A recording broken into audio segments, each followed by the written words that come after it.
Hey, good morning, good morning, good morning. Y'all know what it is. It's your boy Trey. I guess my man Bishop, he's running a little late. He should be on momentarily. But in any case, we still here. First formation, morning sports talk. It's Wednesday, as Bishop would say, Hump Day. Of course, there's a few things that went on in the sports of in the world of sports, in which we'll talk about. Of course, today we have a special guest, Mr. James Lewis, representing the Langley basketball team. Y'all know what it is. We talk about the NBA, military basketball sports culture.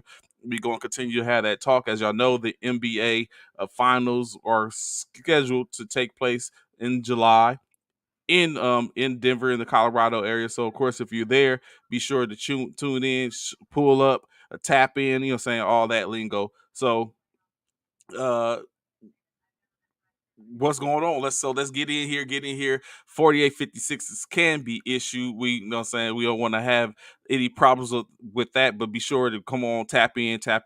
We wait for everyone to tap in before I bring Mr. Lewis on. I don't want y'all to miss anything which this young man has to talk about. We was talking about talking a little bit before getting on before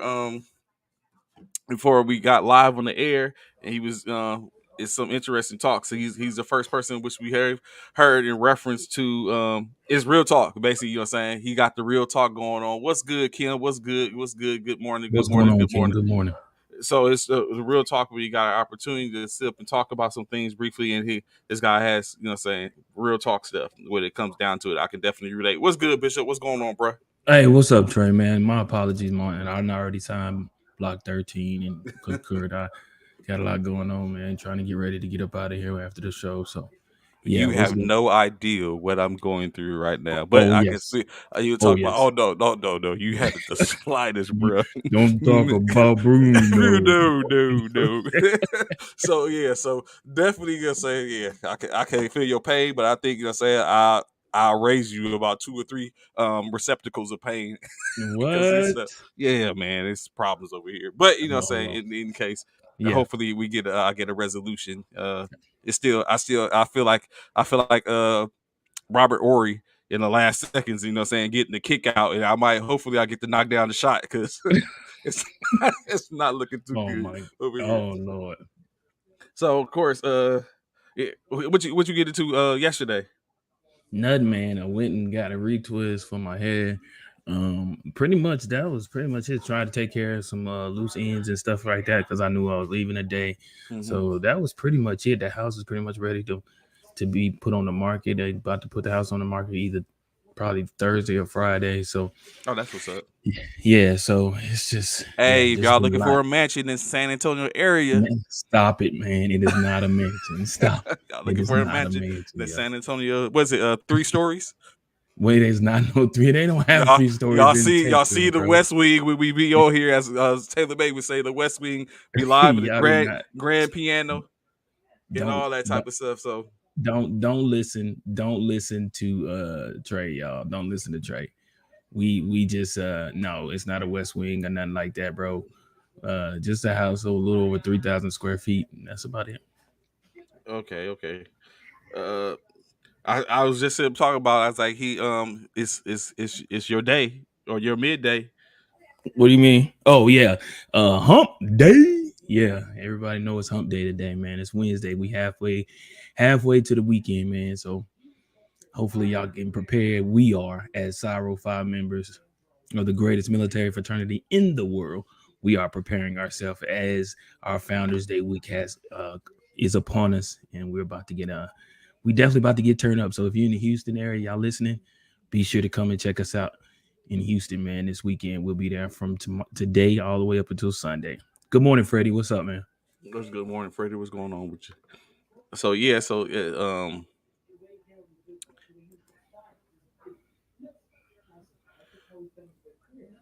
yeah, so yeah, same thing here. I gotta do a couple of things before I get ready to get out of here too.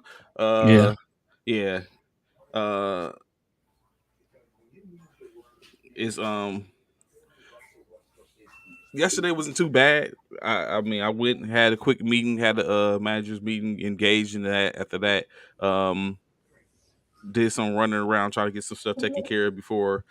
Same thing for getting up out of here. We'll be away from work for a Hmm. couple of days, so trying to make sure the stuff taken care of. Having people coming out and sign for stuff. As I'm telling, I was like, I'm not going to be here when I'm going. I'm going. I can assure you, I'm not coming back across the state line to issue no equipment or to try to get on to trying to sign someone up or reserve. So Yup. hopefully, uh, hopefully we everything gets finished and taken care of today and be able to ride out, and then that'll be the first hurdle. I feel like I'm on 110 meters trying to get the the world record, but For real? yeah, man, it's yeah. Like I said, when we drop off, I'll tell you about it. But Yeah. it's but yeah. So in any case, you know, what I'm saying as we wait for Mr. Lewis, as I talked about before, as we put out in the verbiage, Mr. James Lewis, Langley basketball, Langley Air Force Base basketball team. He should be on. Just wait for him to jump back on, get back into the back room. So Bethany, looking forward to conversations as we go forth. As y'all know, the NCAA March Madness Final Four, of course, as we spoke about, has been set in the women's and men's brackets. As y'all know, Louisville will face off against number one. Louisville will be facing off against number one South Carolina in the and then of course you have number one number one Stanford will be doing battle against number two UConn in the for the other part of the bracket, which we will look to see who's going to meet up there. And then of course in the men's you have number eight UNC will be taking on number two ranked North Carolina, correction, Duke. I'm sorry. No disrespect to any Duke fans. I did not mean to assimilate them as North Carolina. And then, lastly, we have number one Kansas will be facing off against um, number two Villanova as they look to do battle as well. So, March Madness, crazy games, but it all comes down to this. Or, of course, you know what I'm saying. Again, Bishop, guess who just creeped in through the back door? Who would that be? Mr. James Lewis, Langley Air Force Base. Air Force in the building. What's good, James? What's going on, brother? Oh, I, it's Uncle Lou, not Uncle Drew, huh? I see what he did. I see what he did. I see hey, where he went with it. I didn't make that up. That's something that's been given to me. It's got it's like he ain't self-branded. That's, you know what I'm saying, the game Yeah, recognize the game. That's what it is. I feel What's you. going on, Mr. Lewis? Go ahead and tell the high speeds a little about yourself. Uh, how y'all doing? What's good? Uh, my name's James Lewis. I go by Lou. Most people call me Uncle Lou. I've been in the military about 15 years. Been hooping. Uh, all Air Force about 14 years. Uh, moonlighted, played overseas for a little while. Probably got about 8 or 9 years professional basketball under my belt, and just started coaching here. Well, I've been coaching varsity level for probably about 9, but I just started coaching all Air Force and all services about two, like last year. Mm-hmm. Pulled up my first gold medal in international play. Looking to build an actual program here with the Air Force women, be an advocate for the ladies game. Okay, Um, okay. just try to, you know, continue to spread love through the sport of basketball, basically, and use it to mentor these young people around the military. No doubt, no doubt. So what do you do in the Air Force? Uh, Currently, I'm a UDM for 633rd Air Base Wing CPTS. By trade, I'm finance though, so uh, Okay. I'm outside of my career field for like the last year, but I need to be getting back to it so Oh, I I, can I can imagine. How has keep it been? How has it been being away from your career field for a second? Ups and uh downs. not it ain't too bad, Mm-hmm. you in the military, you have to be pretty fluid or flexible. So knowing that going into the position and having that outcome, that outlook, with 15 years experience, the more you dwell on something, the worse it's gonna be. That's like Oh that's yeah, anything result. in life. Keep a positive outlook on anything that you're doing. It affects your situation immensely. So being outside of the career field, it's not necessarily it doesn't feel like I'm totally outside because I'm Mm-hmm. still working with finance personnel. Mm-hmm. I'm just employing finance personnel rather than fixing paychecks or balancing base budgets. Well, but I still get finance questions. I still have finance troops come ask me how to do stuff. So even though I'm separated, uh, I'm not really separated, if that makes sense. Yeah, you get it. Bishop, did you ever do anything outside besides the? I mean, I guess you could say DFAC. Would you consider DFAC manager outside? I mean, even though you're in the career field, outside the career field, in a sense, because you're like, or was you a hands-on still with the troops and the service members that came through your facility? I mean, technically your facility was prisoners, but No, still, they was still. Oh, they're not even considered troops that anymore, are they? no, no. They lose that. They lose that privilege of being called a troop. All of that. Did y'all call them prisoner or No, they just just don't know. inmate? Inmate. Yeah, no, they really call them by most of them. They knew by name. Okay. They got, if I'm not mistaken, I think they had a name on their actual, stuff. So yeah. What up, P? Good morning. But besides that, did you take your opportunity to go do something else like outside, not like full time or anything like that? No, I don't. No, my whole military career now was centered around food service. I never was able to do anything. Except for right before I retired. I take that back. Probably about the last 8 months, probably right before I retired. I was working in at the company, doing little company stuff, just preparing myself for the transition.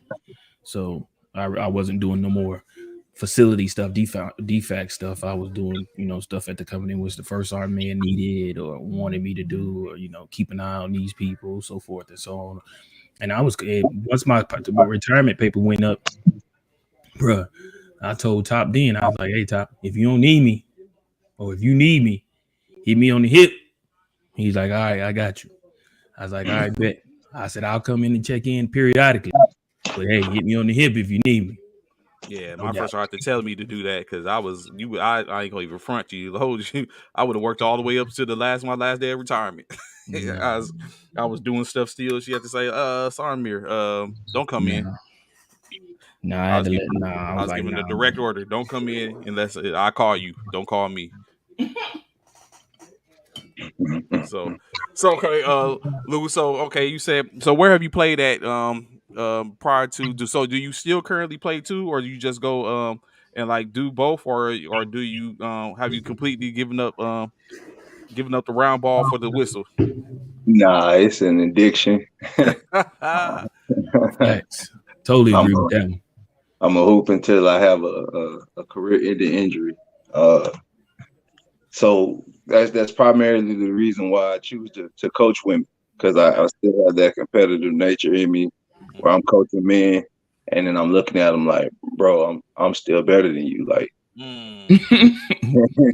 you can't coach individuals when you got that kind of energy. You know what I mean? Right. So Yeah, yeah. then I also keep falling into situations where I'm trying to be a coach and then my players is asking me to play with them, which is, I respect it and that's a compliment to me, So, and I'm not gonna tell them no when I feel like I can still go get a bucket and Mm-hmm. give that kind of leadership on the floor. So, um, yeah, hopefully, God willing, I'll be able to play until I hit 20, but we'll see. But in coaching aspect, that's why I'm able to go out and coach women. And I'm trying to be like a extreme players coach, where like Mm-hmm. I'm rolling the ball out the same way you are. I go through the same thing you do. I put in the same work, so I understand everything you're saying and everything you're trying to do, places that you're trying to get to. Probably already been there. Um, but then in women themselves, they really just better to coach. Mm. A lot more fundamental. They receive They things listen better. more. Man, do they? It's crazy. Yeah. Do you think it's because? Do you think it's because Jay? Do you think it's Uncle Lou? Do you think it's because you're a man, or do So, you think it's just respect they have for you as a player coach? I mean, with all things like that, you got to go out and you got to earn your respect. You know, it's not regardless of. I've had men that were extremely coachable. Mm-hmm. That I started coaching when they first got into the game. They graduated up to our Air Force level, and they still come ask me for pointers and things of that nature. Um, and then you have your women who is totally different. The difference between men and women is men can always resort to God given gifts, Mm-hmm. speed, uh, strength, hops, how high people jumping. You know what I'm saying? Things of that nature. But women might be able to shoot the pill, but that's coming from work. Mm-hmm. They might have real grace in the post, but that's coming from work, like working on footwork, things of that nature. With the exception of speed and jumping a little bit higher, you don't really have that. So when you're coaching a woman, she is pretty much focused on what she need to do. It's real. Uh, I ain't gonna say like strategic, but almost to the point where they're able to do it. They have to understand the game at a totally different level than a man because I mean it is what it is. Some of them are going to have more skill than another, but it's based off of work for the Mm-hmm. most part. Where men just have God given ability, they're going to be faster than everybody who they step on the floor against, and that's always what they're going to go to. So they're never Mm-hmm. going to develop a mid range. They're never going to develop a left hand, and they're just going to keep blowing by people. But Mm-hmm. one day you're going to turn 40 like me, and that speed going to be gone. With, Oh, believe me, I'm with with you, Uncle Lou. I'm with you. I'm 50, so I totally get where you're coming from, bro. yeah. That's the major difference I see between coaching men and women. They take that in at a early age and they early stage in their career, where men kind of got to get hit on the head before they realize it's other things they need to develop. Mm-hmm. That makes sense. That makes sense. That makes complete sense. Yeah, and I can understand that. I see Keith talking about how her coaching the boys and girls, so or preferring to coach. As we've always said, we said a couple of times the different aspects where they're the aspect of female versus a male or woman versus a man. In some aspects, a female is more susceptible to a lot of things due to the fact that some males or some men are egotistical or can't get out their own way in certain aspects. Like Mm-hmm. James was just saying. Using not bettering themselves not everyone's bettering themselves at the end of the day. Like I said, you can blow past somebody, you just look to always be able to use that blow pass as opposed to, like I said, setting up the mid range. Hell, in my opinion, you see it in the NBA all the time. I was lebron about to say the same LeBron could thing. put up 30 CP3 and points. all them. Yep. Yep. LeBron could put up 30, 40 points a game, but you put him on the free throw line, it's like, God dang, we finna lose this game potentially. So, you know what I'm saying? Like, no one wants to work on free throws for whatever reason. Uh, Right. coach, you laugh. Are you, what, 80, 90, 70? What you get from the free throw line?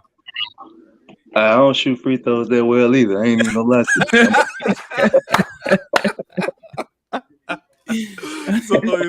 So it's like that's part of your saying, but they catch a body quick, breaks someone's ankles, but then when the foul comes, like, oh man, they're going to the free throw line 70%, 80, 65, 80%. So I mean those, but like you said, those aspects of the game get lost in translation. So of course, when you don't have those attributes, then you work on other things, or like you said, you just flat out work on it to figure it out. So I could completely And I agree with feel that. you with what you're saying, Key, in regards to preteens, the boys, and they think they LeBron James and all those egos, whereas girls, they don't have that problem. You're right. Guys is it's the guys' competitive nature, I guess, to feel like they're at some point they feel like they're untouchable. Like, oh, they know everything about the game, yet they're only 15, but you know everything about the game at the age of 15, right? Yeah, and women and girls, they don't feel that way. They're like a sponge. They absorb way better than young men do. Women have a tendency to pay attention to close to details and stuff like that. Whereas men, they want to get out on the court, play the game, and really don't want to hear a whole lot of what you got to tell them because they feel like they know so much. But I totally get it, Key. I understand I totally get where you're coming from with that. It's crazy, man. I haven't had an opportunity. Did I coach women? I didn't coach. I don't think I coach women in anything in which I've done. I've only coached boys because I normally coach football. So I really haven't coached any women or girls in that aspect. But I definitely get where y'all coming from with that though, for real. So, James, where are you from again? Let the people know where you're from, where you represent. Say Columbus, Georgia. Mm, GA. So GA, Bulldogs, college team, Bulldogs. Clemson. Definitely. All things Georgia is my sports. Unfortunately, Well, you got you good with college football and NBA basketball. Would you say Yeah, NBA basketball? Would you?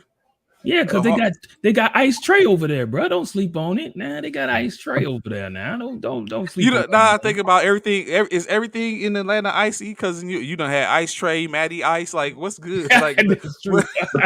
That's true. They just got rid of them, but yeah, everything is icy in hey, everything Georgia. icy in ATL. I guess so. We're gonna put everything icy to good. We blame Gucci for that. I guess. Yeah, for sure. Oh, you right. My fault, Key. You do got the Atlanta Atlanta, Braves too. stop it, Key. That's too soon, Key. Too soon. Too soon. Too soon. Atlanta Braves. Too You soon. right about that. You right about that. My bad. My bad. My bad. That's what's Yeah. up, man. So how much longer you so Uncle Lou, how long have you actually been coaching? Oh, I say about 10 years at Oh least. wow. At least, yeah. I started, like I said, I started off as a player's coach. So I was probably like a E3, What? E4 What when I you got into coaching. wow. Yeah, but that was in Europe. So I played I played in the pro level before I came in the military, or whatever. So then once I Okay. got in, I was I pretty much jumped onto the Air Force circuit Hmm. immediately. But that was even an accident. That was a real blessing in itself. So Okay, then let's hear about that. uh so so my first duty station was Buckley Air Force Base. Uh Okay. I would think I was like '07. I had just came in '06 or whatever. Um the dudes was having their camp at Buckley because they was trying to do high altitude training. Hmm. So I didn't know anything about the process at all. I had really just started playing on the base team at Buckley, but at that time Buckley was in the middle of what Buckley still is, kind of like set off by itself. Where only Hmm. people that were playing is junior colleges and maybe F.E. Warrens and things of that nature, but there wasn't really a Peterson team or any of that stuff. So we just go get our heads beat in by college teams or pro-am teams. But so I was happy to be at that level, and it was just one morning. We was having a wing run. I'm out there in them Hmm. little bit T shorts, just ran a whole 5K in there, trying to steal oranges because we ain't had no food back then. Uh-huh. It's like, and a cat walk up to me and ask me did I want to go in and have like basically just a promotional op for one of the players that was on the base team, getting the opportunity to work out or practice with the All Air Force team. So what turned into a photo, what was supposed to be a photo op, ended up turning into me staying around because I went in, practice, didn't really understand what was going on, but I'm looking at these dudes like I can play with them. Hmm. And then they give you a little jersey out. It's like number 44, something ugly that I wasn't gonna come back with. Like I said, it was just an opportunity to take pictures and say they had did something for the home base. Hmm. But they had a blue white scrimmage that night, and they invited me to come to the blue white scrimmage. So once again, I could get in, you know, get a minute, get some pictures, and then go on about my business. But what they didn't expect was when I got dropped, I ended up hitting them for like 32, 34 points. Wow. You Mm. came in and showed out. Yeah, and I didn't think anything of it. I'm just competitive. I'm just sitting there Right. trying to get a dub for the squad I was on. But like I Uh-huh. said, I didn't even know the magnitude of the game that I was in or that practice that I had just went to. I was brand That new to killer the airport, instinct took over. basically. And then the dudes was like, can you come back tomorrow?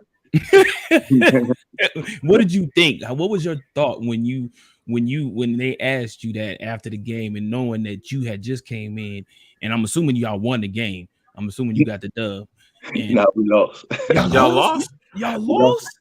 We lost by like 2 or 3 points, like something like that. Because What? I did all that off the bench. So for the greater part of the game, I was just sitting there watching us struggle. You know. Right. So when I came in, it's like the tide turned, but a run ain't always gonna get you a dub. Yeah. So Yeah, the run, yeah. A little too late. It was a little too late.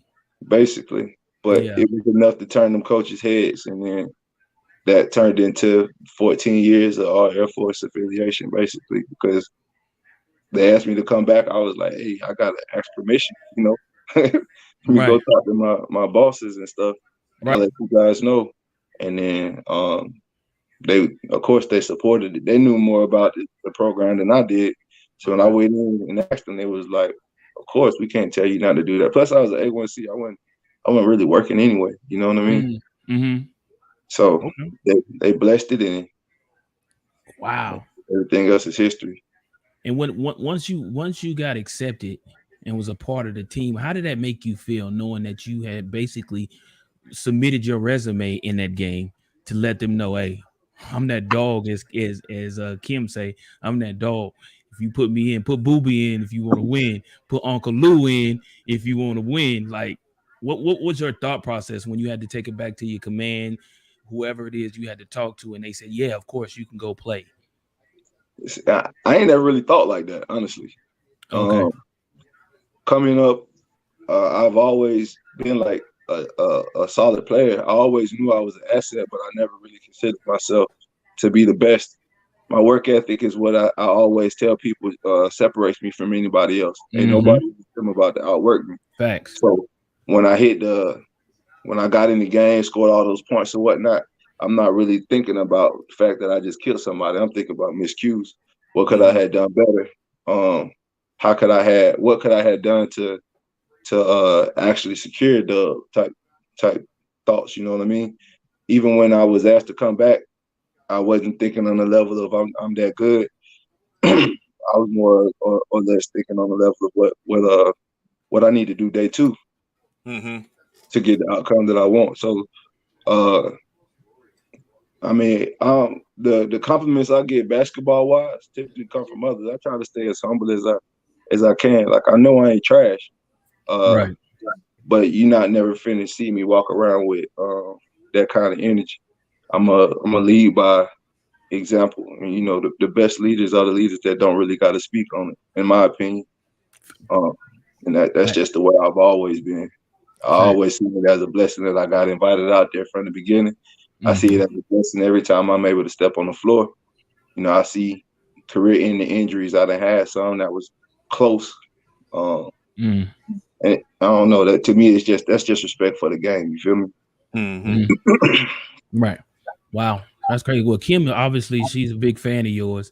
She said a guaranteed. Kimberly Green says a guaranteed bucket. That speaks volume, man. They basically she's saying whenever you on the court, you automatic buckets, bro. Automatic buckets. Appreciate it. That's what's up. Was you at that tournament up in Fort Worth, Uncle Lou? I don't That Yeah, think I Kimberly? don't think Langley showed up. no. I went and played with the Air Force team. Oh, okay. Okay. So I Okay. was with the Langley squad.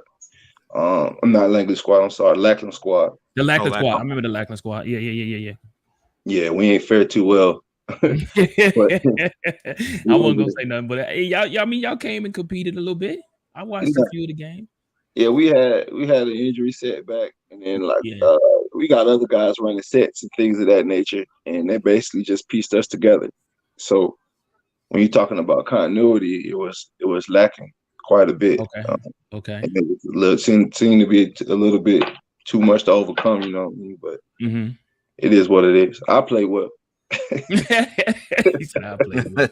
I At the end feel of the you. day, you got your buckets, huh? So what else has well, we'll get to that. We'll get to that, of course. So like we are saying in going over a couple of things as we was talking about briefly with the Final Four is among us.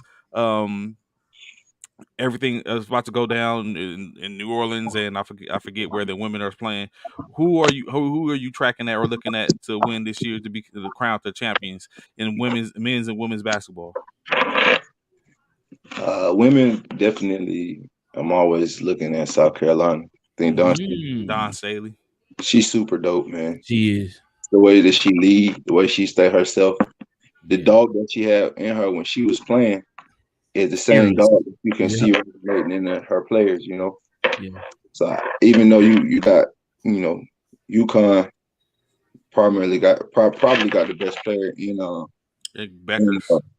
yeah, she a dog, but it's hard to look past South Carolina and the coaching staff, even though it's Gino. Like the UConn not what they used to be, Mm-hmm. in my opinion. And mentality is everything. So I would say that you're gonna be looking at South Carolina as the champion in there.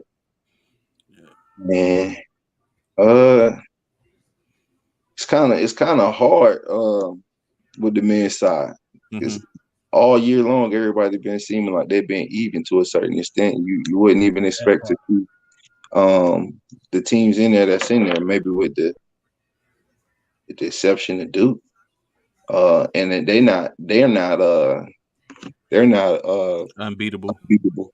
But Yeah, Mm-hmm. I there's no dominant team in the men's at all. no. So if I had to make a choice, like a random pick, it'd probably be Kansas, and that's just because the Jai. Ooh. That dude is a dog, and he got an innate ability of turning it on Mm-hmm. right when they need him. It's always some random play that he make that turn the aspect of the game around. Mm-hmm. Mm, And he's definitely an NBA talent. okay. I I can like get that. down with that. I So think that's he got Kansas and SC women's yeah, in SC which and we Kansas for the men. remember I told you I felt that Kansas was gonna beat Villanova. I do believe Kansas is gonna beat Villanova. Like I said though, I don't know yet what I would say who I would pick, but I do think Kansas is gonna beat Villanova. I'm not sure. UNC, of course, I think is gonna be Duke, and then I haven't made a decision on what I'm looking at for Kansas and a Kansas and UNC matchup yet. So, but of course, yeah, I'm rocking. I'm looking for Stanford and South Carolina in the women. I just haven't made the selection after that yet, but we will see. It's coming this weekend. Of course. So, in last night NBA. Let's get into this NBA Did real your quick, boy go man. 4-1? I just want to say your boy went four Did and one. did If I'd have known Paul that? George was playing, I probably would have picked the Clippers. I wouldn't have. I But I picked the surely Jazz. But it's wouldn't have. cool. It is what it is. So, of course, NBA action, as I used to say, NBA action is fantastic. Last night, the Milwaukee Bucks battled against the Philadelphia 76ers down in Philly. Shout out to Key. But that's about where it ends. Milwaukee got the dub 118-116, led by Giannis's 40 points, 14 rebounds, and 6 assists, becoming the third player in history to drop 40, 10, and 65% shooting in the game. And of course, the play of all plays, his last second block against Embiid to secure the win. The 76ers was led by Embiid's 29 points, 14 rebounds, 7 assists, 32 points from James Harden, 5 and 9, 22 points from Tobias Harris. Basically, that's where it all stops at. He didn't get any help. Additionally, all the help that came to Giannis, 18 points, 8 rebounds, 10 assists from Drew Holiday, 22 points, 9 rebounds, 7 assists for Chris Middleton. Brooke Lopez is back, 17 points, 3 rebounds, no assists, 10 points from Grayson Allen. Milwaukee improves to 47-28. Philadelphia drops to 46-29 in a game that had huge playoff implications on it, in which we'll talk about a little in a little bit. But gentlemen, do y'all Milwaukee? You think is Milwaukee coming on late, or is this are we just seeing a glimpse of what they were? Lou. I really don't think Milwaukee ever changed from last year. Oh, really? Okay. Their DNA has always been the same, and when the lights come on, you know you're gonna get the same out of Giannis. You know exactly what you finna get out of Brook. You know exactly what you finna get out of Middleton. The thing that we get caught up in the lights of these other rosters, and these other rosters Mm, ain't nothing but names. When you put the ball out on the floor, you know them dudes gonna work hard. Besides going through injuries and whatnot, hmm that's the only thing that really changed Milwaukee. Still, I think you what Milwaukee's still the top dog I think what else has helped Milwaukee is the simple fact that Bobby Portis has emerged, and um, yeah, he's like no one's seen Bobby Portis being. It's times when he's the third option, or he's a fourth option, and with all three options going hard, or sometimes he could step in when no one else. Like he's shown from the debacle with him in Chicago down to now. PJ Tucker had got sent away, so it's giving him an opportunity to emerge. But I think Bobby Portis has been helpful to their organization as well. for sure.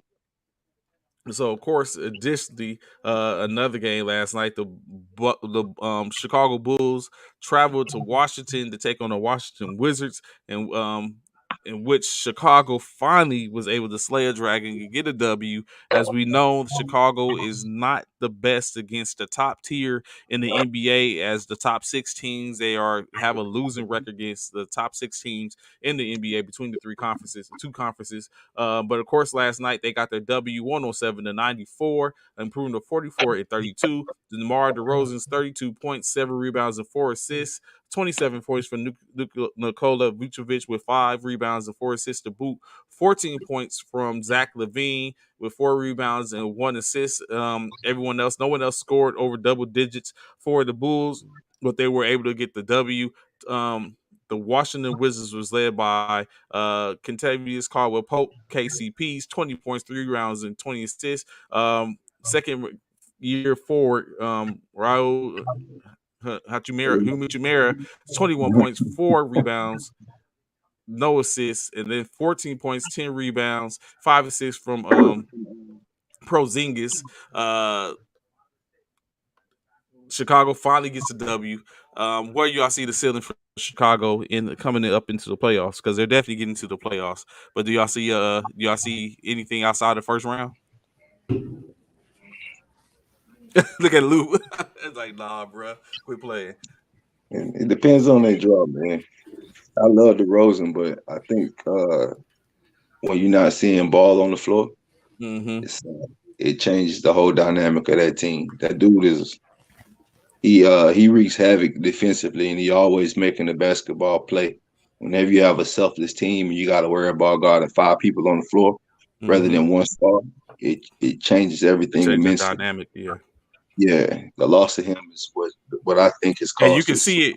You can see it too when they lost to him and Caruso. Like you basically look at your backcourt, they a defensive backcourt, and when one's coming off the bench or sometimes he starts, and then you come in, you lose the roads. I mean, you lose Ball to the injury, uh, and then or to the surgery, and then you lose Caruso on that play where he was out. He came back, but he's without his Robin. I mean his Batman.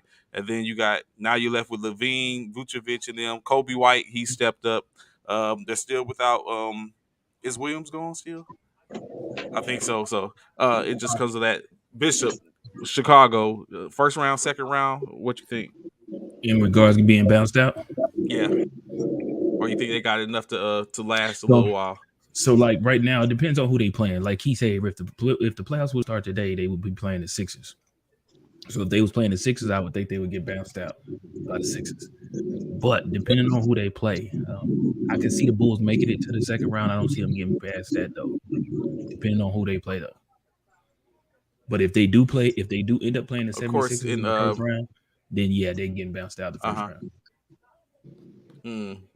Okay. So unfortunately, I wasn't looking. I went to sleep with seeing this team was down, so I just expected for it to be a loss. Although I did think that maybe something else different would happen, and of course, just as Bishop said, if he had knew PG was coming back, he might choose the Clippers, as the Clippers were able to pull out the last second win, 121-116, as they face off against the Utah Jazz in LA, improving 37-39, 2 games above five. Correction, 2 games below 500, as they're currently in the play-in. The Jazz 45-31. Led by Donovan Mitchell's 33 points, 2 rebounds, 6 assists, 19 points from Mike Conley Jr. Jordan Clarkson contributed with 17 points. Rudy Gay, 11 points.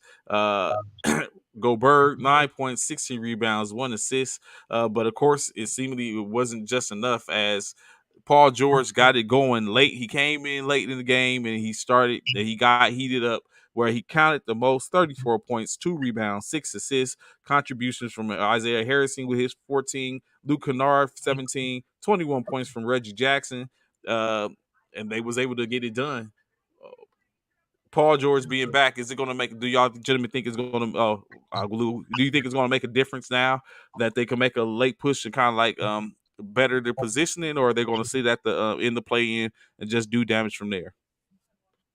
Mm, the West not too strong right now, so I would say that with the addition of Paul George, they're gonna have a chance to make some noise, get through at least that play-in round. I would assume, because if you look at where the fact that they're even there to still make it, and they've been doing this without Reggie Jackson and Marcus Morris been holding the team down. And what I see in that is development. True So that. I was thinking the same thing. Yeah. Stars, and now you got a legitimate star, like all-star USA team, gold members, and that's just gonna assist them in their progression. Now they don't have to bear the brunt of that. And Reggie Jackson himself, he got this toughness about him that's you can't really look past it. Mm-hmm. So yeah, I think they'll have opportunity to make noise. Like Chicago, I don't see them getting too much further than that play-in round, possibly the first round. But they do the wild card. And see, of course, me being a Lakers fan, I look past Reggie Jackson. We know he's been through the league a couple. He's had a couple stints: Detroit, Oklahoma City, ends back up in L.A. Do all right work in L.A. But he did pick up the bell when as Kawhi and Paul George has been out. So I definitely wasn't too big of a fan, but I mean, game, respect game. I understand, you know what I'm saying? He's been working and it shows. That's mentality, man. If you look at Reggie Jackson, the only reason he left OKC, it's not because he wasn't good. He wanted to, because he was tired of playing behind Russ Westbrook. He thought that he was just as good or better. And when you take somebody that got that type of thought, that type of confidence in themselves, he was willing to go somewhere like Detroit and try to pick up a team by their bootstraps, thinking that he was that solid. That tells you what type of player that you're dealing with. And if he here with Paul George and Ty Lue as his coach, and he gets empowered, that confidence is contagious, man. Yes, indeed. So of course, yesterday, Bishop, I was looking. I had that, that meme with Jack Nicholson when he's shaking his head like, yeah, that's what I thought was gonna happen. I thought Cade Cunningham was gonna do work and take y'all out. Unfortunately, it didn't happen. The Nets, Do you Brooklyn know Nets. who the Nets have there, Trey? They Stop got it, the guy. baddest man in basketball on their squad by the name of Kevin Garnett. Durant. Kevin Durant. Kevin Durant is the best player in the NBA, and you really thought Cade Cunningham as this second year? No, is this his second year for? He's a rookie. You thought a rookie was gonna come in here and knock off KD? I would say, I would be willing to say that I'm very sure he had them quaking in their boots for a second as the He did his Brooklyn thing. He did his thing. Nets. 130 to 123 over the Detroit Pistons. Cade Cunningham's 34 points, 1 rebound, 6 assists. He coming He into was himself, bro. contributions from Sadiq Bey and Isaiah Stewart, 15 points apiece, 11 points apiece from Frank Jackson and Marvin Bagley the third, 13 points from Killian Hayes. Uh, but it wasn't enough, as of course the heavy lifting of Kyrie and KD. 41 points from Durant, 11 rebounds, 5 assists, 21 points from Kyrie Irving as his second game in back playing at home was a lot better than his first game. 11 points apiece from Nick Claxton and Seth Curry, 15 points from Bruce Bowen, 14 and 13 from Andre Drummond. These numbers sounds like a team that is ready to take on the world That's right. and That's right. maybe That's stop it, right. guy. That's right. What's their That's right. ceiling? What's their ceiling? There is none. There is no ceiling. Go outside and look up. Go outside and look up. And as Brooklyn far as by you can look up, that's their ceiling. next buy. So That's their let me ceiling. ask somebody that's going to answer the question for real. What's their ceiling, Lou? What's the ceiling for Brooklyn at this point? Come on, Lou. Come on through, man. I know you out of Georgia, but come on, bro. And they tough. It's tough not to see them having a real chance of winning this championship. Just with the new additions they got after getting rid of James Harden. Like last night they didn't play Aldridge or Griffin. Yeah. He was able to take care of work because that Detroit team is they although their record don't say it, They They scrappy. up and coming. They up and coming. Yeah. Yeah, they got a good group of young players. They just got to get out of that losing. Like it's just a losing organization. They got to get out of that. It's like losing habits. So do you think? Let me ask you this, Uncle Lou. Do you think that they can win the Nets? Do you think they need, or do you think the Nets can win without Simmons, or do you think they need Simmons to win a title? I don't think they need Simmons to win the title, honestly, because they got pieces, and with with Simmons, they that just that much more strong. But Uncle Lou, they saying that, and this is about a bunch of critics, and not to cut you off, but I just want to get your full aspect of this. They say that the Nets are a team who are contenders, but they're lacking in defense, and we know Ben Simmons was brought there because of that. So that's why I ask you, do you think they could win it without Ben being? That's the whole sole purpose in bringing Ben to Brooklyn was for his defense. Yeah, I might say the same thing. When Kevin Durant got to strap up, Kevin Durant strap up.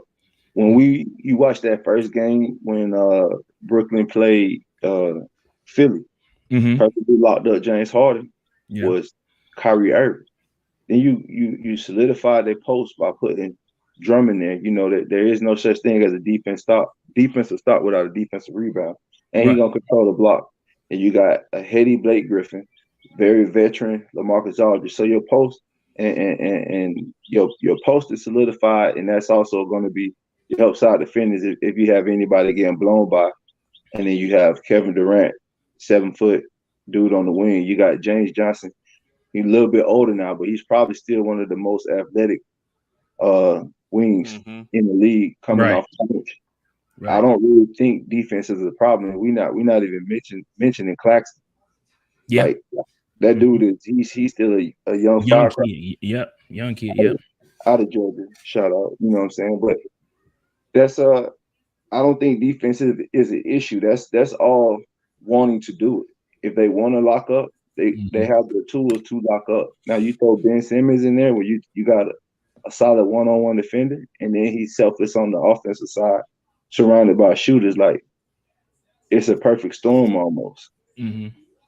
So like man, we ain't even mentioning the free agent signing of Gordon Dragic or Patty Mills. Like that dude been playing his.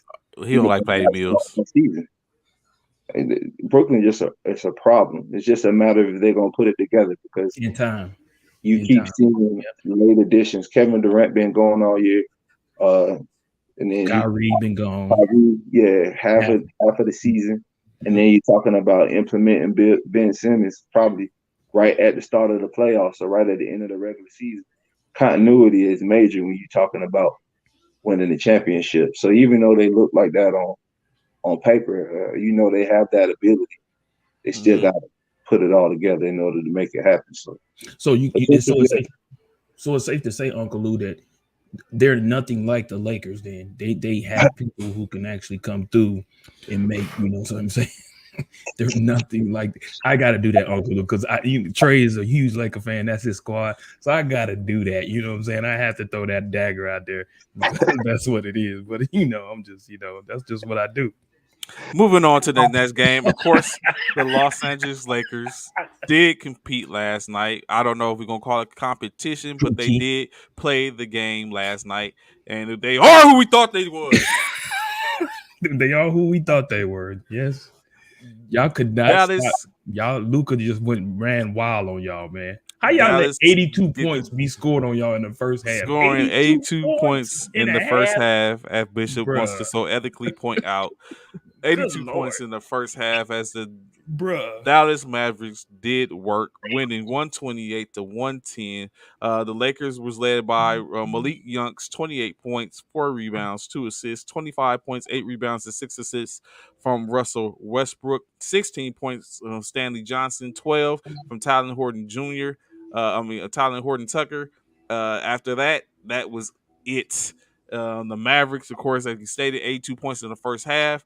34 points, 12 rebounds, 12 assists, 30th triple-double of the year for Luka Doncic, 14 points from Davis Bertans, 17 Reggie Bullock, 12 apiece from Dwight Howard and Jalen Bronson, 13 from Spencer Dinwiddie, Josh Green, 12 points. Hell, I think even Bishop was out there and got 5 points. I feel like Uncle Lou. Maybe that's what the Lakers need. Uncle Lou on their squad, man. Maybe the Lakers need Uncle Lou to come out there and do some things. 44. With that being said, they lose their advantage, in which currently they sit outside the play-in. But of course, like I said, we will get to that. Of course, Uncle Lou, don't worry about it, Trey. I got you, Uncle Lou.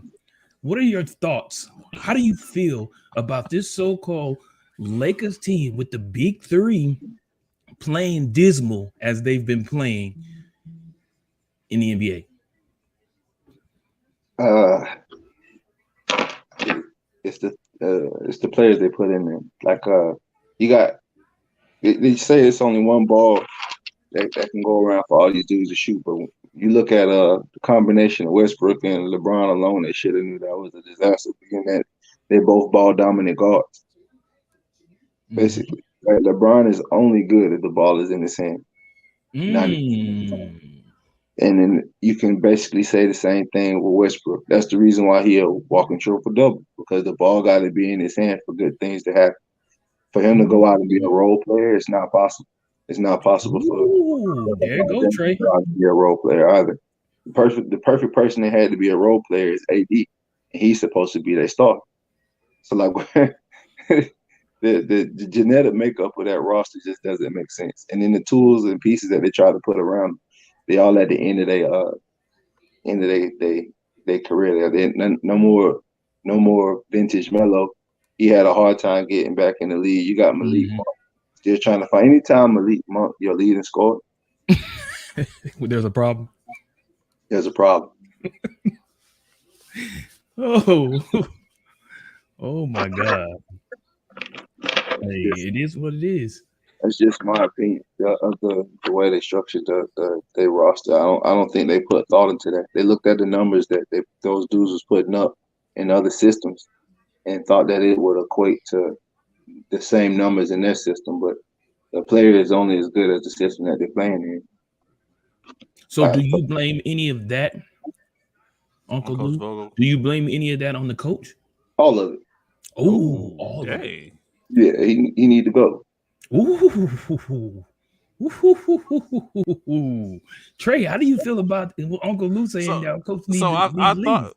I've thought about that. Like, I don't think Coach Vogel was. But I don't think you ever said Vogel needed to leave, though. No, I said he did to go because he's not. Remember, I talked about bringing in someone else that's probably able to. You got to be able to speak to that. I think LeBron runs that locker room to a degree. Although I think Coach Vogel has done his due diligence by fighting because remember, as I stated, a lot of people supposedly or it was reported that a lot of people in the Laker organization wanted Westbrook to take a seat and come off the Right. They wanted bench to come off the bench, right? and With Carmelo. Right. which Vogel decided said that he doesn't think that's what's necessary, and he decides to continue to play him. But then at the same time, you sit up and demean him in a sense by removing him from the fourth quarter when he should When probably be he in the ain't doing game, well. you know, saying when he's not doing well. Mm-hmm. So it's just I think he's lost the pulse of the locker room, and not from my standpoint of the players aren't listening to him. Just he's lost. I mean, they're in distress at this point. They was at one point a 2 seed, a 4 seed, a 6 seed, a 7 seed, 8 seed, 9 seed, 10 seed. Now they 11 seed. Mm. And maybe Vogel isn't. Vogel has been hailed for being a defensive type player. The defense isn't there. He doesn't have the people. You can see it, like we talked about the other day. LeBron with the blow pass, and then looking and blames the person next to him when y'all was just you was at the top of the key. There wasn't supposed to be any help. I'm playing the lanes, and LeBron's being blow pass, and then he sit up and shakes his head and points the finger. Well, I Yeah. told you I think LeBron has given up, man. I don't know. I don't know how Uncle Lou feels about it. I know he's been watching the games, but to me, Uncle Lou and Trey, I feel like LeBron has given up on this season. In my personal opinion, just looking at his mannerisms, the way he's acting on the court, he's not hustling at points at times. Now, don't get me wrong, I get it. Uncle Lou, like you said, myself and I and Trey, all three of us, we're up there in age. LeBron's up there in age. We get it. You know what I'm saying? He's not the LeBron of old. However, you still gotta hustle, man. And I feel like the hustle in LeBron is gone. I feel like he's kind of like his hands is washed of the team. This is a LeBron that we've seen before.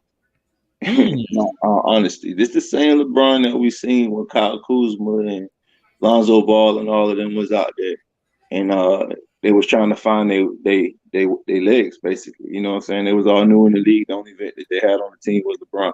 Mm. LeBron was completely disinterested in playing defense. Mm. Like I remember this one of those games in like 2020 where Kyle Kuzma pushed him in the back and was like, Mm-hmm. go contest a shot. And he just said that. Oh yeah, Like I remember that. this ain't a new LeBron. LeBron is disinterested in playing if he don't think that he has an opportunity to win. Because if you remember, the very next year he went out and had an all defensive year, like Right. first and second team all defensive team. So it's not that he doesn't have the capability of doing it. He's just choosing not to because he know the outcome of the game, and that is also a direct reflection of Frank Vogel. Like your job as a coach is to get the best out of your players. Galvanize them. Yeah. He's not able to do that, and if he's not able to communicate and get that out of his players, then there's no reason for him to be there. And you can see it all through the body language of the Lakers. It's all effort that they're lacking. So let me ask you this, Uncle Lou. Do you agree with Kim Williams right here when she says, just imagine if they would have kept Alonzo Ball, Ingram, Kuzma, Josh Hart, and them guys? Do you think they would have been a better team if they had kept the originals instead of trying to build a big three? No, I don't think so. No. I think that the reason why they got that chip is because they got rid of them dudes. They brought AD. Huh? Yeah, they brought in AD because after that, the only people that was left on the roster from that was Caruso, LeBron. I think that was it. And Caruso and LeBron. Well, AD, they got AD. I'm saying to bring him in. Oh, was Kuzma? Kuzma. That was the only ones that was left on the roster after that trade. Yeah, and then they all left during free agency. Right. See, right. Yeah, LeBron himself is a pretty polarizing figure. Like for his adversaries and the teams and the players that he played with, he's not getting along with them. It's for some reason you constantly see good players go around them and their caliber of their play diminishes. You seen that with Wiggins. You seen that with Lonzo. You seen that with Kyle Kuzma. You seen that, in my opinion, with Chris Bosh. It happens everywhere he goes. You have to be a certain type of player to be able to go out there and hoop with him. So if you're not like the second option or a legitimate first option, you're not gonna fare well with him. Like you have to place him around high performing role players in order for you to have a squad that's gonna be a problem. I don't think that those individuals that they let go to get them, the Brandon Ingram, the Lonzo Balls, would have fared well playing with them if they stayed there because they would have never had an opportunity to develop. Brown But still Uncle would Lou, have Uncle Lou, isn't Westbrook and AD high performance players though? not role players. Oh, you said role play. Oh, okay. You got to be able to play off of LeBron. I Mm. think that AD at this point in his career, he should be the number one option over LeBron. And then LeBron should be trying to go play a role. But when you can't get this man on the floor, he glass. Like he don't the problem ain't LeBron. The problem really ain't even Westbrook. The problem is AD and Frank Vogel. Mm. Like, What do you think about that, Trey? This year. I could, like I said, I could agree. I've always sit up and said that even No, one. but you've been Remember, saying Westbrook. You've I been said saying Westbrook. You want Westbrook out of there. You said you'd rather trade Westbrook and no. get him I out would of rather there. trade. Like I said, I would rather trade. If I was looking to trade, I would trade AD because I feel like I would get more back for AD than I would get for Westbrook. So that's what I was saying. I would trade. Not that I would want to, but from an aspect of I need to get pieces. Westbrook isn't going to bring me pieces. He has too much money left on his contract. The way he has played in this year hasn't been anything that anyone would probably want to look at. Like, oh yeah, we're looking. But AD, outside of the fact that he's injured, when he's not injured, he can do it. Like he said, he could be a problem. And like he said, to put him around other people or good people around him, then it's like the gauntlet, the Avengers gauntlet, where you know what I'm saying, like you sit up and put all the Infinity Stones in the glove, and then it poses a problem. And so I think that's AD. He's the gauntlet. You just need to put the pieces on them, and then then someone's gonna do work. And so that's what I look at. But I don't think that's what's here in LA because those pieces, it takes time to build that type. So when you look at these teams that we talk about are young, look at how Memphis is doing. Look at how even in my opinion, New Orleans is starting to do. Like you take these young teams and put people around them, then you start to have issues, and that's what we're seeing. The same thing in Golden State. They relented to sit up and blow the team up, and then they had a bad season last year. They come back. They got a bunch of young pieces in Poole, Lee, Kaminga, Wiseman, and then and then you add the other, and then you still have the core of Clay, Steph, and Draymond. Draymond. Looney is still a young guy. And Like then they you had bring those back, then you bring back Iguodala. Yeah, Iguodala, yeah. yeah. So it's like they just basically but that's not the Lakers. That's not the Lakers because the Lakers are. I mean, it's the Lakers.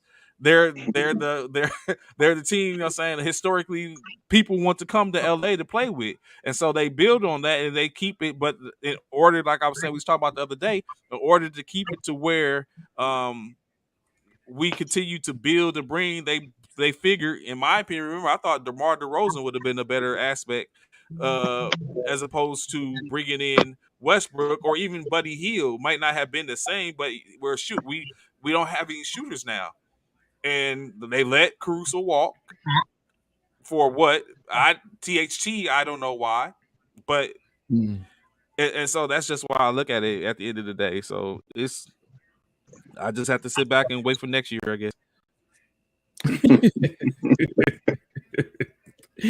Oh, Hopefully they get to the playing game. The Lakers being successful is good for basketball. I mean, the NBA in general, but hey, they need to look at what they're doing and reevaluate they try to buy championships. You really can't buy that part. championships. You develop championships. That part, Lou. That part right there.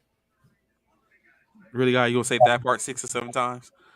I'm just saying because I've mentioned it numerous times when it comes to LeBron James, that's what he's about. He's about trying to buy a championship and get, by any means necessary. And he's trying to put together a big three like he had in Miami. And all big threes don't work. They have to gel together. We saw that big three didn't work in OKC when it was Durant, Westbrook, and Harden. It didn't work. All big threes don't work. It has to be a tandem of players who will gel together and come together and make a real decent squad. And it don't necessarily have to be three because LeBron won it with him and KD. I mean AD. He don't like. I don't even know. Well, he had playoff Rondo. Mm-hmm. He had playoff Rondo. He did. Facts. He did.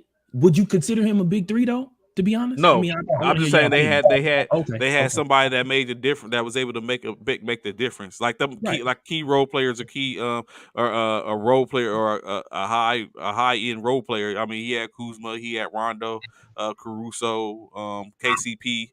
They had pieces, like he said, but it was like he was saying, you had AD and other pieces. Right, role At the end players. of the day, but Right. now we have a bunch of, like, you know what I realized? I think I said it a couple of months ago. What we have is the Lakers that went out and got Karl Malone and Gary Payton. That's what we have right now, and that didn't go. That didn't go well for us then either. And so that's Or a exactly what we Charles had. Barkley, and a John Stockton.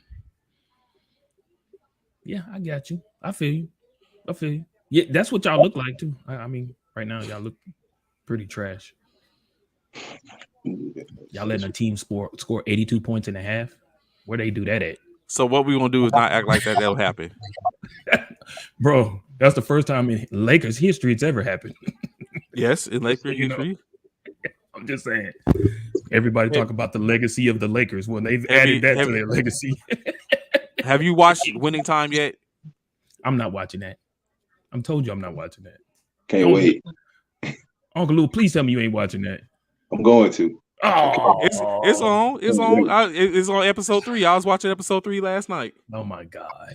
I gotta wait and binge watch stuff like that. But I feel you. You gonna watch it? You gonna watch? Are you a Magic Johnson fan? Oh, hold on. Go ahead. Go ahead. This is what. So Uncle Lou, everybody that comes on here, when we have our show, we ask them this question. You know the great Mount Rushmore, right? Mm-hmm. Has 4 heads on it.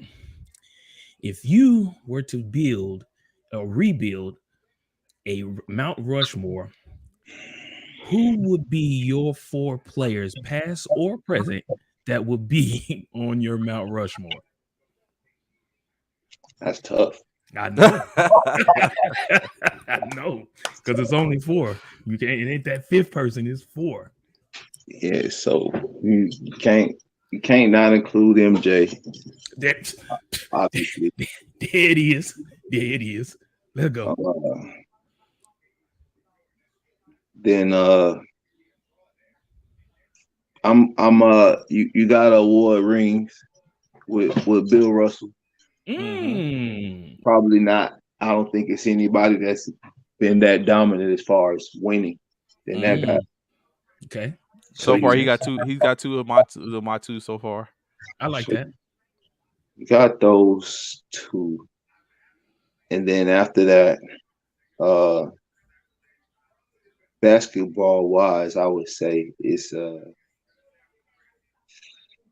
I'd say probably Kareem. That's a different one.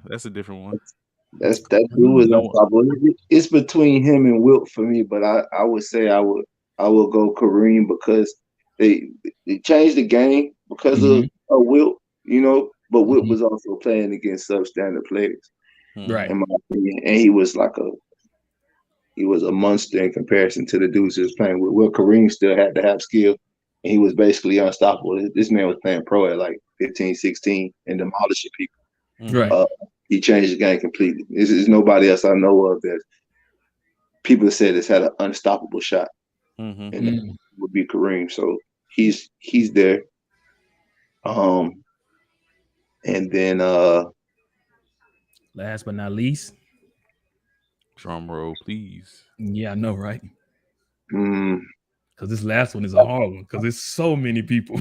So It's really only between two, and that's okay.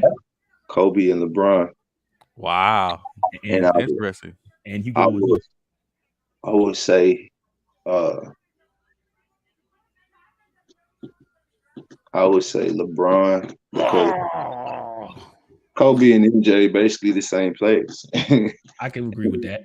So, and if I know that Kobe got to his status or his stature by replicating everything that MJ did, then I would have to give that to LeBron because he's able to. That dude does everything, and we're talking about for an entire career, and even at this juncture in his career, he's still considered, I would say, top 10 in the league. Mm-hmm. Mm. Anybody with that kind of longevity, that man had a run where he made every single playoffs. I mean, every championship for The like 4 championship. You can't discount that. So Facts. I put him up there for the same reason why I put Bill Russell up there. Even though that man was averaging 10 to 12 points a game, everything he did equated to W's. And kind of say the same thing about LeBron. Even though I'm not really a fan of LeBron, you can't really disrespect his body of work. Right. I like it. I like it. That's not bad. I can agree with that. I like it. I like it. The Kareem was a shocker. Because I really didn't see you picking Kareem, but okay, I like it. I like it. Everybody has a problem with the Mount Rushmore, man. Everybody we bring on here, they Well, always who was it who said he didn't have a problem? It was wasn't it Clay? Wasn't it Clay. Claiborne The saying he last, have a yeah, more? Clay, Yeah, he's like, oh, yeah, that's easy. yeah. He did say that's right. He did say it was easy for him. But it's crazy that you picked like somewhat Like, yeah. three big men in one. But you know what it equated to? The majority of the Mount Here we Rushmore go. were Lakers. Here we go. Heavy is the crown. Heavy is the crown. I know one person he didn't Heavy put is on the there. crown. He didn't put on there. He didn't put Magic on there. He did not. No. Yeah, see that part. He did not do that. I can't remember who our third person was. Was it Magic? I remember was it Magic? Yours was Magic. Yours was I had Magic. Matt. So I had Will. I mean not Will. I had Russell. Russell, I had Jordan. I Magic, had Magic, and then my last one was Steph Curry. Steph. Yeah, Mm, that's tough. the best pure shooter ever to grace the floor, bro. He single-handedly changed the game himself too. Yeah, yeah, for sure. Without question, bro. When your range starts, when you walk in the gym, when you walk in the stadium, that's ridiculous, bro. When you shooting from tunnels and stuff, like, come on, bro. That's just pure talent. Or work ethic, or immense work effort. Is that a work ethic to be able to shoot that far, though? Is that really a work ethic? Honestly, yeah, you got to develop that. You got to develop the range, you got the trajectory, and then to be able to do it consistently. Like, yeah. Even though he doesn't do it consistently, but he's a lot more consistent to anyone else in the world. He's yeah. The only other person you can compare that to is Dame. And then Dame said like 2 years ago, he was like, yeah, I'm in the gym trying to work on getting my range up. Now he's shooting from the Moto logo and shit. Yeah. Facts. Like, it's definitely something that he put into it. It took him I hear it, Leo, to start doing it consistently. So I hear it. Yeah. So him, I mean, don't get me wrong, Leo. I don't hate LeBron. It's not that I don't dislike LeBron or anything like that. I don't know. I just feel like when it's all said and done, I've said it numerous times before, I feel like LeBron is just a ring chaser. And I just felt, I feel some type of way about that, in my opinion. That's just me. You know what I'm saying? That's just me. Okay. And KD isn't? No, Kate, I don't. No, I don't feel like KD is. I don't. No? I don't. No. He left OKC to go to State. Listen, what I'm saying. Listen, the difference between KD and LeBron, KD ain't lobbying and getting people. LeBron is going talking to people, texting people in their inbox, in their messages and stuff, talking about, hey man, come over here. KD ain't doing that. KD ain't doing that. LeBron is out there traveling all across the country to get people to come. Hey man, check it out, man. Hey, next season I'm going out to LA, man. Hey, you want to come on? Hey, we can make it happen, bro. KD ain't doing that. LeBron is. So tonight we have a 9-game slate. Hold on, Trey. What you won't do is skip over. How well did you do last night, Trey? I got the same thing as you did. No, you didn't. Yes, I did. Let me see. Hold up. No, you did not, bro. For one, I you picked the chose. I Sixers. chose. I chose the Bulls. Okay, you picked the Sixers. Well, I 3-2. I chose the Nets. Oh no, 2-3 because I Yeah, because chose. you picked the I chose Lakers. the Jazz. I chose the Lakers, the Jazz, and the Sixers. Sixers. Thank you. I was like, hold on. Yeah, don't worry about So it. I know everybody can't be the GOAT. I get it. everyone want to be like Chris. Everybody can't be the So, GOAT. so of course tonight's game, 9 Everybody want to games be played. really Trey. Did you just 11 games. Okay, everyone usually want to be like Chris. nobody want to be like Chris no more. So first game we got Denver Nuggets taking on the Indiana Pacers. Who y'all rocking with? Give me Denver, bro. Give me Joker. Yeah, Denver. Okay. Next game. Dallas Mavericks coming on a back-to-back, facing off against the Cleveland Cavaliers. Keep in mind, even Mobley is out of pocket. He's injured. Who y'all rocking with? I'm gonna go Cleveland still. You still rocking with Cleveland? You still rocking Cleveland? Yeah, I like Garland. There is Garland. Yeah, I like him a lot. Evan Mobley, he tough, but they got other pieces. Okoro. Mm-hmm. But do they got enough Uncle Lou to stop? Marketing. Do they have enough to stop Luca though? Luka one person. He gonna get his regardless. We was just talking about that. We did. We was just Luca talking about is that the other gonna day. Luca a walking game. That's But it. that's Like the thing. Him alone is enough to get them wins. That's the whole problem. Everybody know that's all they got. But yet and still they still grabbing wins with just that. Yeah. You feel me? That's what I'm saying. I get it, but everybody knows that. And so they think it's okay, let Luca get his, he gonna get his, but still end up getting wins. I'm taking Dallas, man. I'm taking Luca going into Cleveland and get a dub. Oh, Darius Garland do show up at times. He balls. Garland does ball. Garland does ball. I'm taking Cleveland. I'm salty. Okay.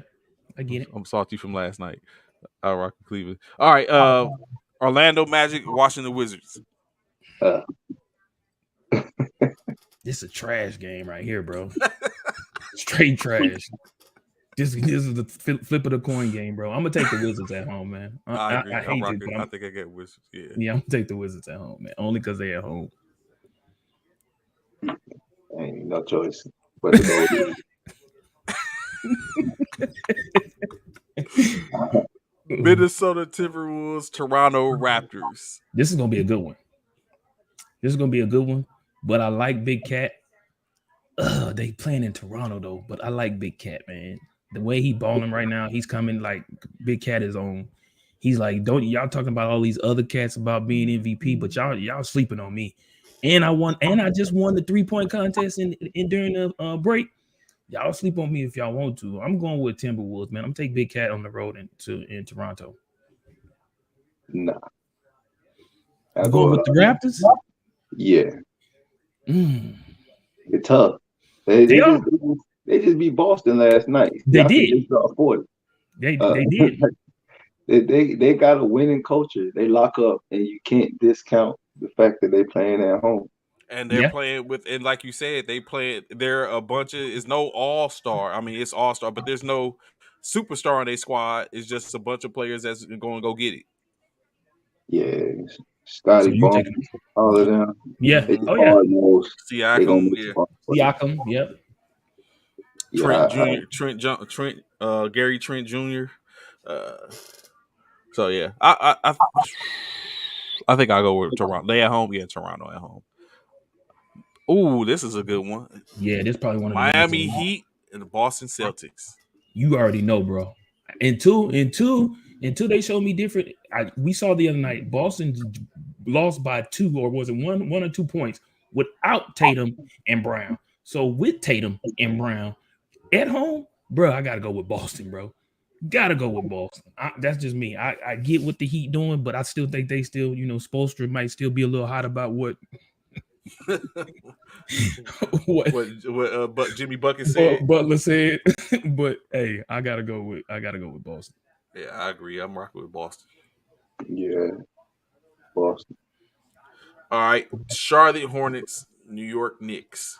You know I'm going with the Lefty Twins. You know I'm going with the Lefty Twins, bro. I gotta go with Lefty Twins in Madison Square Garden, MSG, bro. I gotta I, go with the Lefty I Twins. think LaMelo shows out in MSG. I'm going with Cleveland. I mean, Charlotte. Charlotte. Woo, Yeah, I said Charlotte too. woo. Another bowl game. Uh, Yeah. Sacramento Kings and Houston Rockets. Who you pick, Trey? Because Eh, whoever you pick, I'm picking. I'm going with H Town. H Town stand You up. know what? I like A Sound. I like you pick that because I was gonna pick them anyway. That young team over there in green, them boys. But I like that. That's a young team up and coming too. They just got to figure it out, build that, build that chemistry. I like the Rockets too. I'm taking the Rockets. You got to, I don't even know who plays for Sacramento right now. So they got Sabonis, but I think he's down. I think he's injured. Yeah, Yeah, yeah. Sabonis and Fox. yeah, that's it. De'Aaron Fox is the only person I know. Yeah, it's Houston. Hmm. Okay. Lose Atlanta Hawks. OKC. Oh, this is a no-brainer. I would play Atlanta in this one. Come on, Easy. Ice Tray, bro. Ice Tray. Even though they on the road, Ice Tray. Enough said. Uh, Memphis Grizzlies, San Antonio Spurs in San Antonio. No Ja. Oh, no Ja, I know. But we know what the Memphis Grizzlies are without no Ja. This is About we 18 they and win 2. without we seen their body of work without Ja. So I'm going with Memphis, bro. same Memphis for sure. Across the board. The Phoenix Suns and the This Golden the other State game of the night. Warriors. Yeah, this the other game of the night. Unfortunately, Phoenix is starting to make me a believer. So I don't know why it took you so long. Yeah, it's still. I ain't there yet. So long. Don't get it I don't twisted. know I ain't why. there yet. I I don't ain't know there why. yet. But I'll go with Phoenix on this one. Proven. You taking who? Phoenix. Oh yeah, I'm not going against the Phoenix Suns until they have to lose some games in a row for me to go against the Suns, bro. Right now they're hitting all Booker, CP3, Aiden. No. Ain't this CP3 first game back off of his injury? Third game. Mm-mm. Third, he been back. Yeah, he dropped a double the other night. Mm-hmm. Yeah, I kind of like Golden State. What? Okay. You like know I they on a said, slump, Lou. Lou, they on a slump. They on like a 5-6 game losing streak. I just like them. Facts. You know, you play up to your competition. You get up to that kind of stuff. You got Phoenix going to roll into to Golden State. Now I know the other night when they played, they was without Draymond, Steph, and Clay. They was all the young guns that played and Wiggins. So are they all out? Because the only person I knew that was out was Clay. But it's Achilles. Well, no, Clay came back. It was Steph was out with the foot injury, but then Draymond and Clay sat out the last game as well. But I think they even won or they just barely lost because they score was. What you talking about? What night you talking about? They lost. The night before last or 2 nights ago. Let me see. I think they lost because I don't think they lost. They got blew out by the Grizzlies 123-95. Okay, yeah. So that was all three of them were there for that game. So I don't know. Clay and Draymond might be there for this game.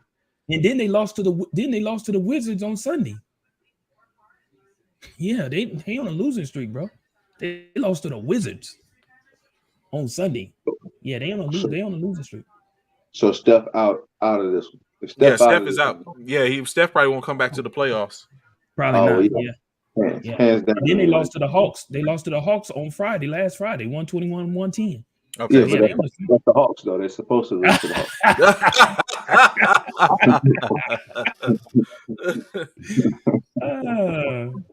I double back. That's Phoenix. Okay. All right, last game: Portland at home versus the Pelicans. New Orleans. CJ comes back. Oh, then I'm definitely taking the Pelicans. If CJ back, I'm taking the Pelicans. I'm taking the Pelicans. Yeah, if CJ back, I'm definitely taking. And he playing against his old team. Oh, he finna show his natural. You already know. He finna show out. He playing his former team. Oh yeah, he finna come in Portland and act the don't. He know them rims. CJ know them rims. He He know them rims. He finna show out. Yeah, it's an easy dub for New Orleans. So For before, of sure, for course, sure. you know what I'm saying. So before we move into a little bit of NFL talking in the last couple of minutes, Lou, tell us about what it has been like playing in the on the NBA circuit, and um, and I guess you could also speak to what language are y'all gonna play in nationals? Yeah, we'll be there. Okay, and what is look like national, or I guess with an opportunity to win nationals and then turn around and go and win the NBA championship. Is that obtainable Easily. Easily. potentially? Okay. I gotta say, Langley not ranked number one in the nation for nothing. Mm. So, I mean, not to discount other programs. This program is packed with talent. Okay. I don't. As long as we stay out our own way, Mm, we're fine. Like, go out to San Antonio, we'll take care of business. We're probably easily one of the deepest squads that I've seen. And that's basically based off of what I was seeing in Fort Worth. Like it's other talented programs, but the talent level that's out here is bar none, probably one of the highest that I've seen. Between the combination of like your DoD dependents and your active duty members. So mm-hmm. like alone in this program, we probably got like 4 all service like USA team members that Okay. potentially will be throwing up. I don't know anybody else who packing that kind of talent. And even with that, all Air Force, all Navy, the caliber put talent, we still go battle every day with our dependents and uh, normal Air Force and Navy guys who ain't got that chance to get to that level yet. So like I said, we got no name dudes who go out and give some of these people who are known on this circuit problems. Mm-hmm.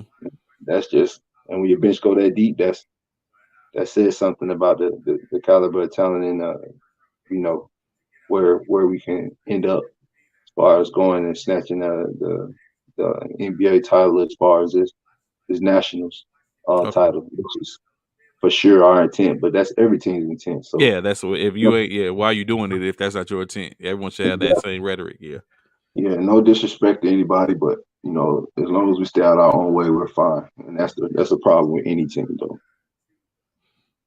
So yeah, playing So one of the teams in which I didn't get an opportunity to go down to Fort Worth. Bishop was there. He went down there. Our organization, the fraternity, did some community service and helped out Kim as best as it could. What one of the teams in which I heard about and have heard about over time is the Marines. What do you think about the Marine squad? oh, oh they tough. They tough. It's basically you look at them, they look like the All Marines team. Mm-hmm. that's a that's a problem. Do you ever play Marines in any of these NBA circuits? You know they're gonna get out and run. They're gonna be disciplined. They all strong as oxes, all the way down to their To the point guard. guard. Yeah, like they're not gonna stop. And that's where they kill people. It's like as soon as the ball get rolled out against them, it's a war of attrition, and you're gonna get tired and you're gonna be bruised, and they just gonna keep on moving like it ain't nothing. So yeah, for sure that's a solid team. It's definitely a team that's gonna be in contention to win them both as well. Okay. Um, but you gotta, like I said, you just respect it. You're You not you're gotta not respect gonna it. Yeah. they're not gonna give it to you. You gotta go take it from Okay. So during your time on the circuit, or even in the NBA for the most part, who's your rivalry? Who do you? I'm not gonna say you scared to play up against, or who is it that you don't want to see at any point in these tournaments? them. No, they don't exist. Oh, okay. I say word, say word. Yeah, Uh, and they and I, don't. and, and I expect that. Yeah, you like I say, it's multiple teams I like. I respect all of them, and with that respect, it's pretty much as far as it goes. I respect them, but do I fear anybody? No. Because y'all feel like y'all the best product on the court. As we should. Yeah. Exactly. There's no way around that. I shouldn't feel any other way. And if I was to say anything different, I'd be lying. Mm-hmm. So yeah, no, I don't fear any. It's nobody that I don't want to see. It's just somebody who we're gonna be matched up against that we're gonna need to take care of business against and move on to the next. That's pretty much it. Okay. I don't Is it know. would you say that is any team that you look forward to seeing just to battle and to knock them off and take them out and be like, I did this to you and walk off? No. Uh, I like the Marine team. I look Okay. forward to playing them. It's always going to be high comp. I didn't get a chance to actually see that the Hawaiian team out there, the team that they Mm-hmm. brought out from Hawaii, Yeah. but they look pretty solid. I'm gonna enjoy playing those guys that we get matched up against them, and then Mm-hmm. we always pretty much battle with Fort Jackson. Uh, Okay. they out here in North Carolina or something like that. I look forward to rolling the rock out and battling those three teams specifically. Okay. What about CMB, Fort Worth, and or it's another team on the tip of my tongue. Well, I guess CMB. That's the first one that comes to mind. CMB, the Colorado squad. We're familiar with them. Okay. So like, well, I'm familiar with them. A lot of them I play with Yeah. before. So like them the homies. Okay. Okay. Like and it's no disrespect to them. But get out there with hoop. Okay. I got you. I got you. But yeah, they definitely not. They're not nobody you gonna walk over.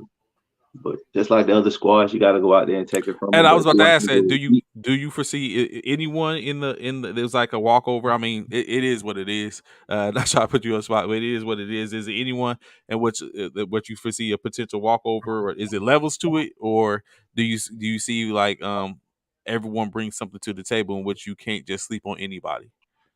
yeah, I mean that's disrespecting the game to expect to go walk over anybody. Any given day, anybody can get hot. Mm-hmm. Uh, yeah, that go back to my coaching aspect. I'll never look at a squad and assume I'm gonna win. You can't because it's the it's the people You that call you with them take for granted. haymakers, And yeah. you don't, Uh-huh. yeah. So like that's why I say we got to get our own way. I can only speak for myself, Yeah. um, but I'm only one person on a roster of 12. So if I'm looking at it that way, hopefully they looking at it that way. If they're not, then you always gonna be susceptible to go take a L. Mm-hmm. Because a lot of the time, people losing in these tournaments like that, double limb or single elim, it's they take it on the chin because it took them too long to wake up. Mm-hmm. Uh, yeah, I mean, it's certain teams that you know for sure you got more talent than, Mm-hmm. but if you don't go out there and play that way, i.e., hard hustle, smart plays, and you always You mess around, run into a St. Peter's. exactly. Exactly. So I would never say that it's anybody out there. I feel like I'll walk over. That's disrespect to their work and disrespect to the game in general. So I can't make that kind of statement against any real program. That's a word. I got you. I got you. So of course, right, we last one before we move into the NFL. We start one, bench one, cut one. All right. So your players are LeBron James, Giannis Antetokounmpo, and KD. Start one, bench one, cut one. Mm.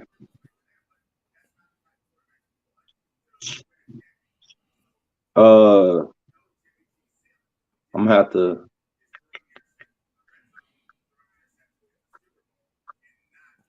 I'm gonna have to start.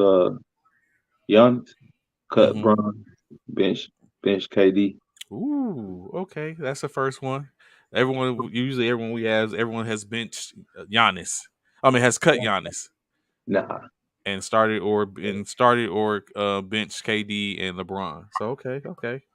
yeah, nah. I can't. You can't bench Giannis because of how much everything that dude brings to the game. He a unicorn for real, for real. Like, I know that's what they used to say about Porzingis. Uh huh. But if you really look at this dude, he works tirelessly every time he step on the floor. You seen it in the All-Star game. Mm-hmm. See it in you see it every time he play. You got LeBron that's gonna, like I say, also I'm always speaking from a coach's standpoint. LeBron cut it on and cut it off, man. I don't want I don't want nobody that's just gonna, you know, cut it off and then you got a whole season. You still can possibly get to the playoffs. And he's been playing like this for 2 years. Like I said, we seen this 2 years ago. He's been playing like this for 2 months this season. Mm-hmm. I don't want that caliber of player. KD a bucket. It is what it is. But KD gonna drop 40, but KD not gonna get you 15 boards, 5 blocks, 3, 4 steals, and then make the proper pass. With Mm-hmm. the exception of Giannis not being a great shooter, that's something that he's working on right now. But even with him not being able to shoot, that's 7 feet, 7 foot power forward that moves like a shooting guard coming right at you. It don't matter. You're Always gonna downhill. always downhill. So yeah, no, that's my opinion of those three. That's somebody that you're gonna build around.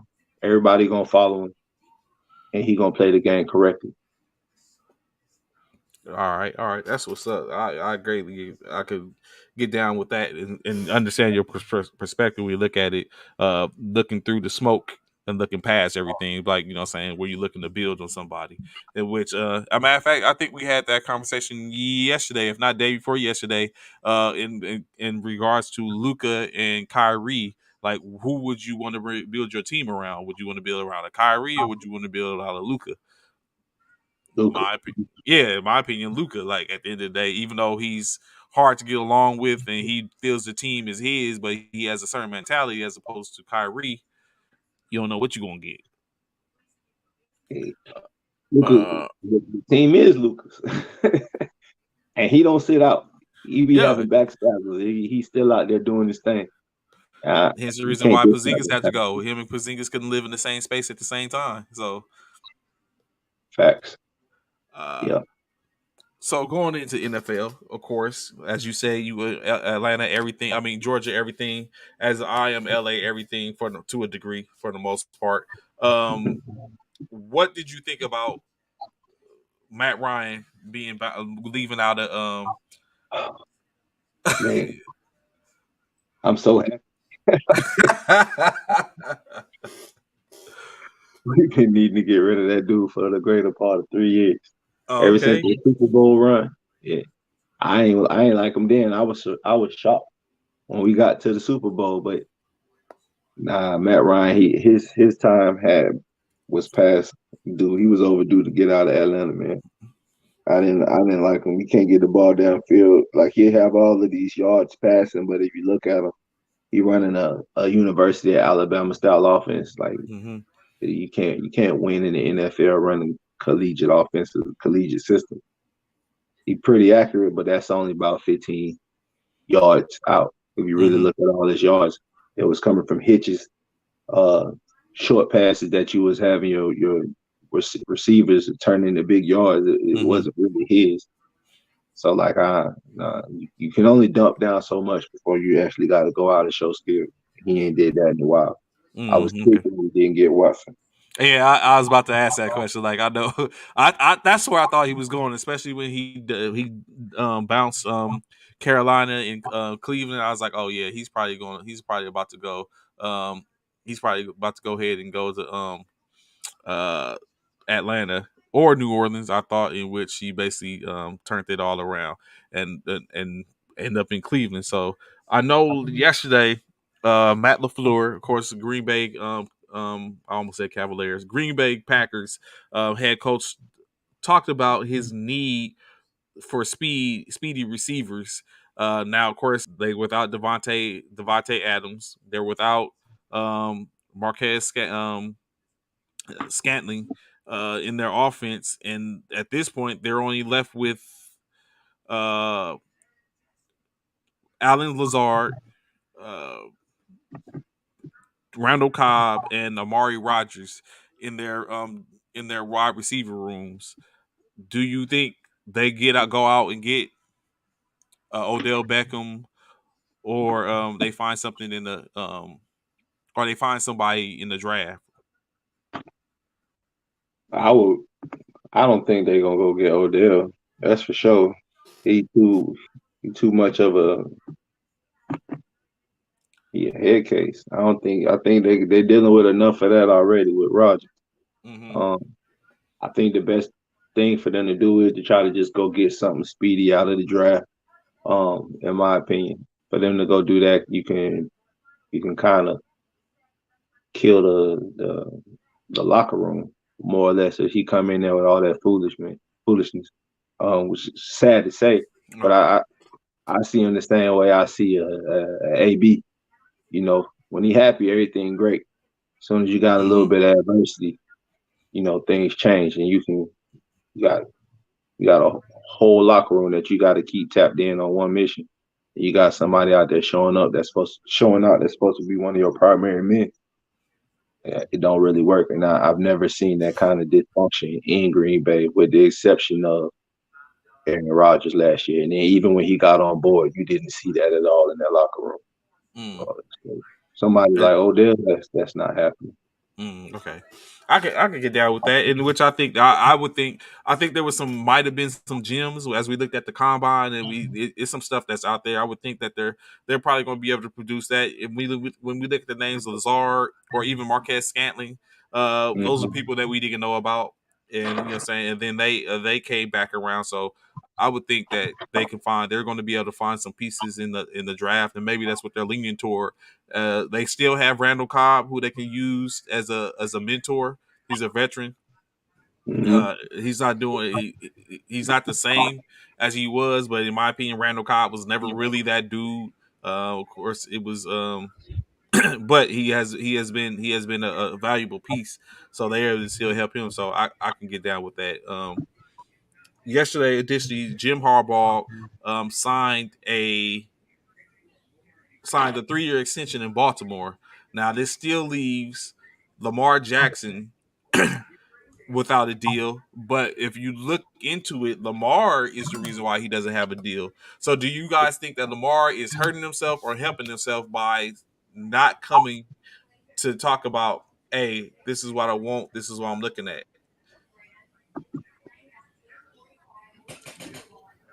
Uh, Um, Go ahead, Uncle Lou. I kind of think his name speaks for itself. Like everybody know the type of talent that Lamar is, right? Mm-hmm. Fact. My question uh, about why he ain't going to the table is if he really want to stay there. I feel like if he wanted a contract or extension, like you said, he would already came to the table like, this is what I'm expecting. You know what I do, so on and so forth. Then you also got last year wasn't a great year for him, so he might be trying to get his stats up so he can get his bag up. Mm-hmm. It might be a little bit of both, but I don't think that he would need to go have a great season to go out and require a big payout from Baltimore. I'm kind of questioning if that's the place that he wants to stay. So, Mm. So the reports is in Bishop. So you can, before you give your analyzation of it. The reports are that it's Lamar, and like he was saying, he doesn't. He all the Briscotti and all of them are basically saying all he needs to do is come to the table and be like, "Hey, this is what I want." So they're wondering, is it a situation where it's like he wants to see how much better the market can get, or like he was like Lou was saying, to play and show like I'm that dude and I'm worth this. So of course they're all looking at the fact that you got 46 million, 46 million for Deshaun, which all 230 million of that is guaranteed. You just sit up and Aaron got 3 years, 50 million apiece. Like these, like they're getting paid. So they's like, okay, he just needs to come to the table, but they're wondering, is he trying to play to show that I'm completely worth this and pull a Dak Prescott, or is it going to be a situation where he's put in a position like the Dak Prescott to where you show your worth, but then you get hurt in what is your contract year, and now you got to go off of what they last seen of you, which wasn't too good when you look at last year, the year before that, but a little better. So, Bishop, I know you had it. I can see the wheels turning. Do you think he's hurting himself or is he helping himself? I don't think he's hurting himself. Like Anthony here says, the last player who waited got paid, which was Dak. I don't think he's hurting himself. I do agree with Lou in some facet that he may be trying to see that, or he may not be wanting to stay in Baltimore. He may not want to be a Raven anymore. Obviously, there's something going on in his head for him not to come to the table, at least speak about the contract and go over some things and try and find out where he sits in regards to getting paid. We do know the body of work of Lamar Jackson is impeccable. We know that he's definitely Michael Vick 2.0 without question. Um, like Lou, it makes me feel as though maybe he doesn't want to be in Baltimore anymore, and maybe that's why he actually hasn't come to the table. Maybe he's trying to weigh his options. Maybe he's trying to see if there are teams out there that may be interested in him and may be a good fit for him, where he may think he may want to go. Who's to say? But I do feel like you said, um, Deshaun as well as Aaron have set the market. So I'm sure he feels as though if he could stay healthy, he could probably be somewhere in that top echelon up there with Aaron and Deshaun. But only Not time to will mention tell. Deshaun ain't playing the year. He didn't. Yeah, I was about to say he Exactly. didn't. He didn't. Exactly. So he's probably weighing his options. That's exactly it. He definitely not hurting his bag. That's for sure. Right. That's Is no absolutely Baltimore Ravens without Lamar Jackson. And if you look at, like say, his body of work, this man been carrying teams on his back since Louisville. Hmm. facts. I don't think he's ever really going to have to go out and debate his self worth to the Ravens specifically. Hmm. Right. Right. If anything, he'll be playing to show another team like this is what I bring to the table. Um, Show me Why the you money. feel why you feel like that, Anthony? Because we looking at Deshaun Watson getting all that money and hadn't played for an entire season and got all that money.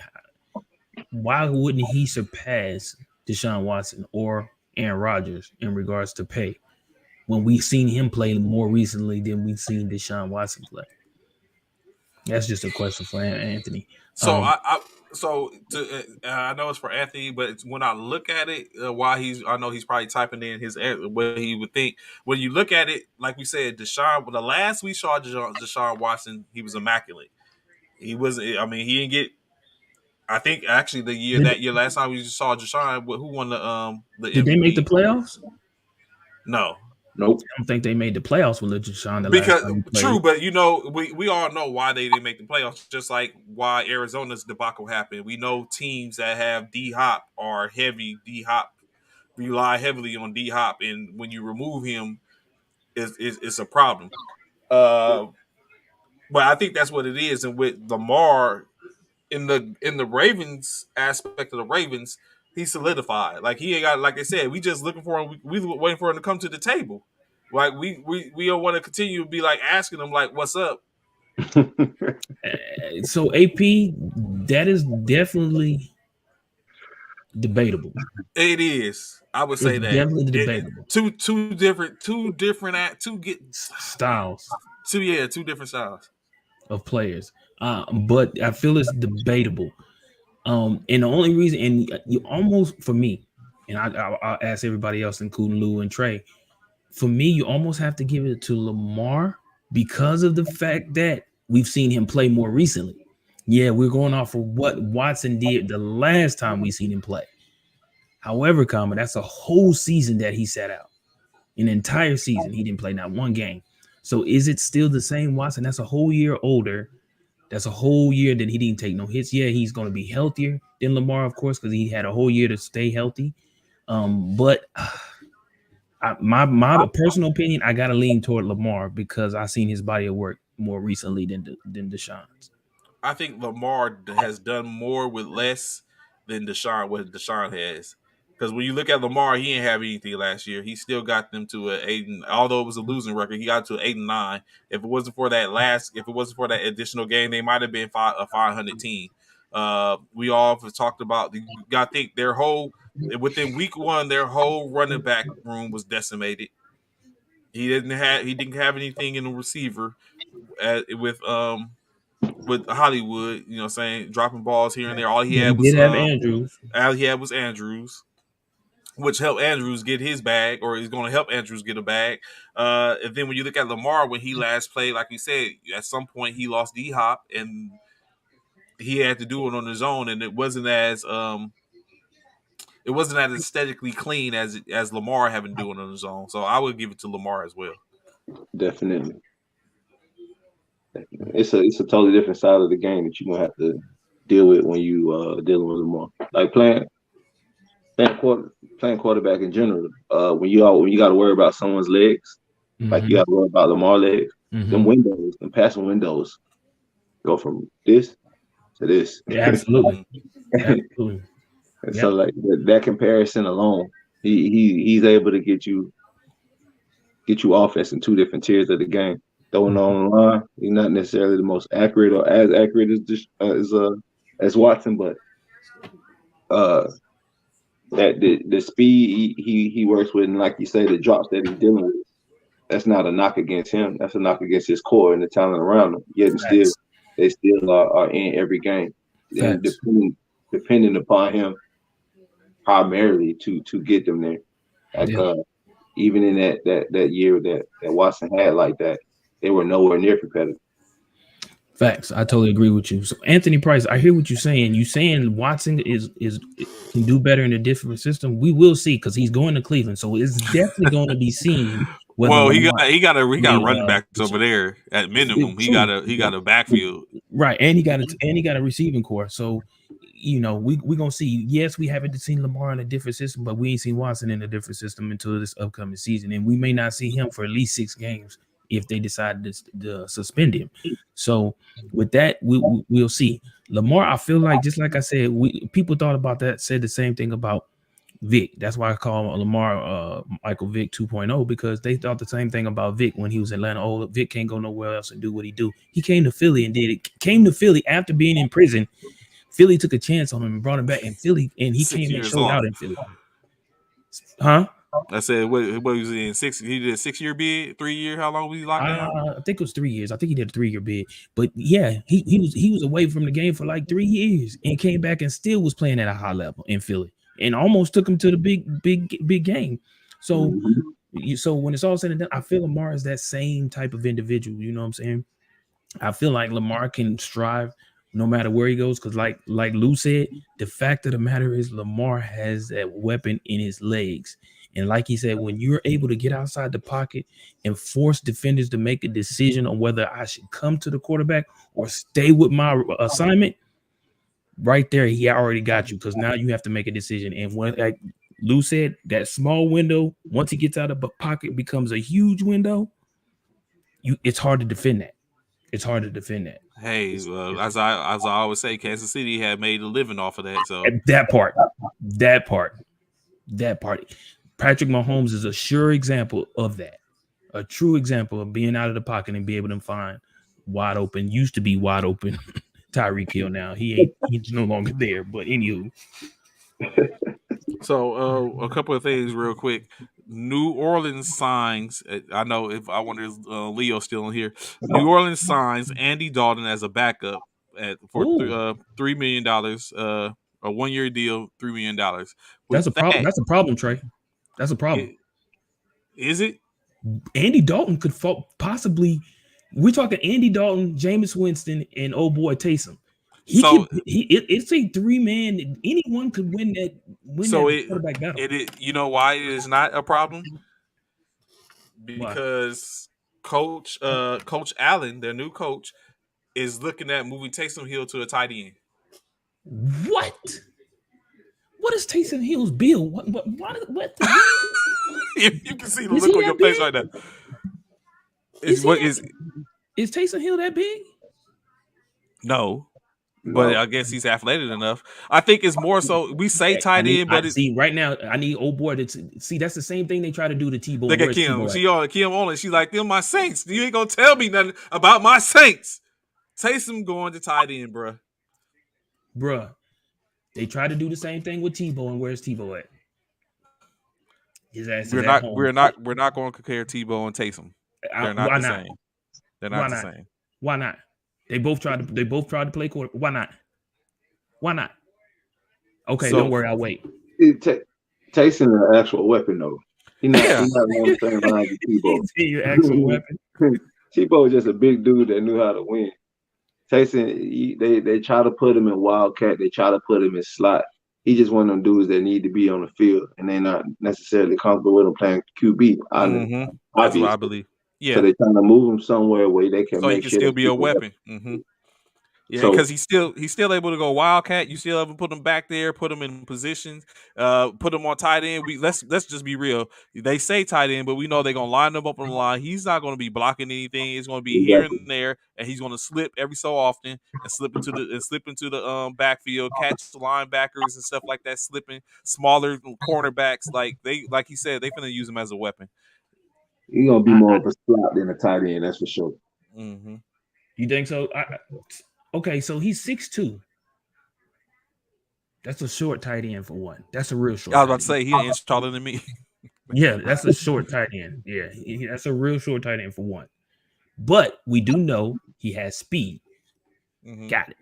Got that part. But Above what? average, yeah. How much does he weigh? At 6'2", he's probably what 225, They might ask him probably. to bulk up a little. But if you bulk him up, you're taking his speed away. Maybe. You taking his speed away. If you bulk him up, you taking his speed away. You can't get both. You're gonna either bulk him up and lose speed, or you're gonna lead him at it where you. And the fact that he's 6'2", bro, he got to be the shortest tight end in the NFL. Because most tight ends are 6'5" and above, at least. I think it's just a That's play on crazy. words. It's just gonna be a position. You know, remember how they used to slide us? Like I told you, I deployed as opposed to Mm-hmm. the first art they can slot me as she went on the roster when we got there. She ain't slide us as 92 golfs, so they wouldn't take us from her. She slotted us as 88 hotels, so we look like we were surplus. So that I think it's just all about put him in a position to where he's going to be on the field. I think it's what Anthony Price is saying. I think they're trying to Oh find yeah, ways to put him on the nine field because million. that money. Yeah, That 9 money million. he Yeah. getting. You got it. Yeah, I get it. You got to put him on the field because he making too much money to be sitting on the bench. Wait, he too good not to be on the field. Honestly. Yeah, I think it's a way it can't. So I'm very sure he's not going to run Peyton's system. But like you said, like you see what you have in Taysom Hill for the most part, and to sit him back if he ain't going to be your starter, he's not going to be your starter. You have to be able to use him in some way, form, or fashion, and that's the best. What we have seen is he can get up the field. Think about it. That one game, he was the only thing that the Saints had going on as far as offensive threat to where he did damage in different ways. So like he said, now you have to put him in position where he's not keyed on, and the defenses aren't just able to lock in on him and be like, okay, he's going to be a one trick pony. Now he got to still be able to use in the virtual different aspects of the game. So I don't think it's a bad thing, but definitely with Andy Dalton coming in, I think he might have a little in the tank. Maybe not to outdo Jameis, but to be able to contribute a little bit to their organization. So I don't think that was a bad pickup. Mm. The New England Patriots have signed Jabril Peppers as a safety. So he's in New England now. San Francisco resigns Jeff Wilson, running back. Uh, and lastly, of course, the OT rule. Before we get out of here, what do you gentlemen think about the new OT rule? Did they approve it? Yeah, So it's allowing both teams to have the ball no matter even if the first team scores a touchdown, right? in the playoffs only. Oh, it's only in the playoffs. Yes, So they keeping the normal format in the regular season. What sense yes. does that make? What sense does that make? Not at all. So This is that's what dumb. it's going to be, and then of course after each team touches the ball, if it's still a tie score, then then sudden death comes into play. Uh, We'll see how that play out. I'm yeah, we'll see how that because for one, I don't understand why you're doing it just for the playoffs. That I don't get that. That makes no sense to me. it doesn't. But we'll see. You know what I'm saying? We'll see. You sure you're not just susceptible because you figured that your idea would have been the better idea? Lou, listen to my idea, Lou, and you tell me what you think, right? This is my idea, man. So I was like, so screw it, man. Since all these players getting paid major dollars, and we still had this discrepancy with the overtime rule. I say, why don't we just allow the kickers to battle it out? Let the field goal kickers battle it out. Now, when it comes to draft, if you have some certain things like that, now when it comes to draft, you ain't just picking up any kicker now.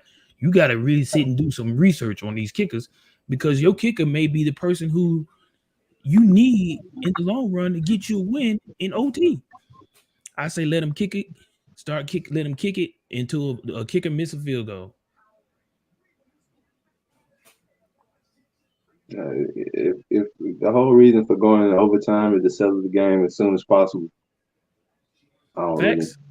I don't understand the reason why you would extend the game in overtime. It primarily only in the playoffs because you got too many overtime games. Is the reason why they Regular said season. they wanted to Right. do.